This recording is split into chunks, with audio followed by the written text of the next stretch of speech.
Okay, so when I say the 10 Commandments, what pops into your head? For most of us, it's that classic image, right?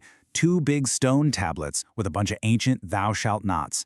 They're a huge deal in our culture. People are always debating whether they belong in courtrooms or schools. But what if that whole idea of them being just a simple list of rules is, well, completely missing the point? No, really. Just for a second, pause and think. How many could you actually list right now, off the top of your head? If you're struggling, don't worry, you're definitely not alone. And this little test, it reveals something pretty fascinating about our relationship with this famous text. Get this. A survey found that the average Christian can only name 4 of the 10 commandments. Just 4. And if you ask them to put them in order, pretty much nobody can do it. So for a document that people argue is so foundational for society, most of us, we're kind of clueless about what it actually says. And that right there is the key. What this shows us is this giant gap between what the Ten Commandments symbolize in our culture and what's actually in the text. And that gap is a huge hint that we need to take a closer look and maybe, just maybe, rethink what they were supposed to be all along. I love this quote because it frames it perfectly. The idea isn't that just posting these rules on a wall will magically fix all of society's problems. Nope, the real value is in the wisdom tucked inside them, a kind of wisdom we can only really get to if we understand them in their proper context. And to do that, we have to do a little time traveling.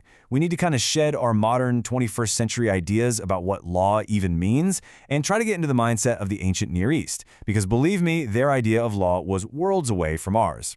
We think of law as totally black and white. The speed limit is 55. You go 56, you broke the law. End of story. But back then, in the ancient world, law worked more like a set of guidelines inside of a relationship. A king would make a covenant, a kind of treaty, with his people, and the laws were the terms of that relationship. There was flexibility, there was discretion built right in. In fact, almost all ancient laws were what scholars call casuistic law. It sounds complicated, but it's super simple. It's just case law. It follows an if-then formula. If this particular thing happens, then this is the consequence. It's really practical and all about specific situations. And this is what makes the 10 Commandments stick out like a sore thumb. They're written as apodictic law, these direct, absolute commands. You shall not murder. You shall not steal. There's no if. This style is incredibly rare in other ancient law codes, which ought to be our first clue that something totally different is happening here. And check this out. Even the most famous ancient law code of all, Hammurabi's Code, wasn't treated the way we treat our laws. When archaeologists looked at actual court records from that time, they found the judges almost never enforced it word for word. It was seen more as a set of guiding principles, a symbol of the king's justice, not a rigid rulebook you had to follow to the letter.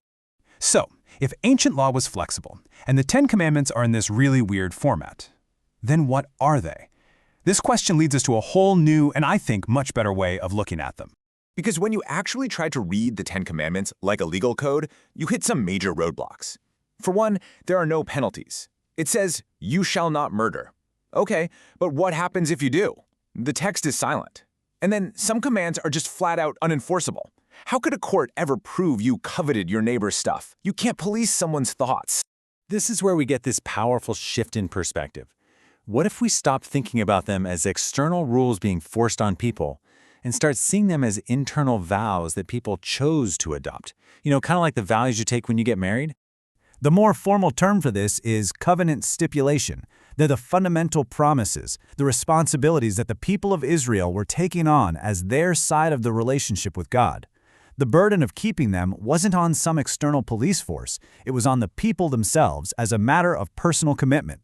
Now, this framework, thinking of them as vows, also helps us make sense of something that has really puzzled people for a long time. The fact that there are 2 different versions of the 10 Commandments right there in the Bible. So take the command about the Sabbath, about resting. In the book of Exodus, the reason given is because of creation. God worked for 6 days and rested on the 7th. But then you flip over to Deuteronomy, and the reason is totally different. It says you should rest because you used to be slaves in Egypt and never got a day off. Now, if you're looking for a rigid, unchanging law code, that looks like a major contradiction, right? But if you see it as a living tradition of vows, it shows something really beautiful. It shows a community that was growing and thinking more deeply about the meaning behind its commitments. The core principle, Rest stayed the same, but their understanding of why it mattered got deeper and richer over time. And that really brings us to the big takeaway here. What does this whole shift, from thinking about rigid rules to thinking about living vows, mean for how we approach these ancient words today?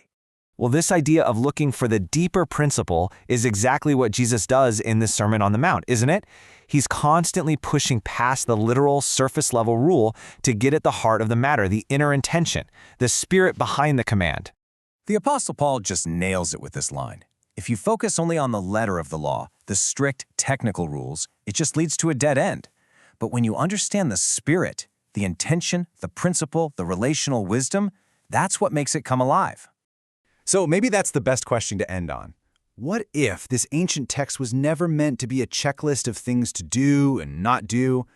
What if instead it's a profound framework for what a healthy, just, and loving relationship actually looks like? A relationship with God and a relationship with each other.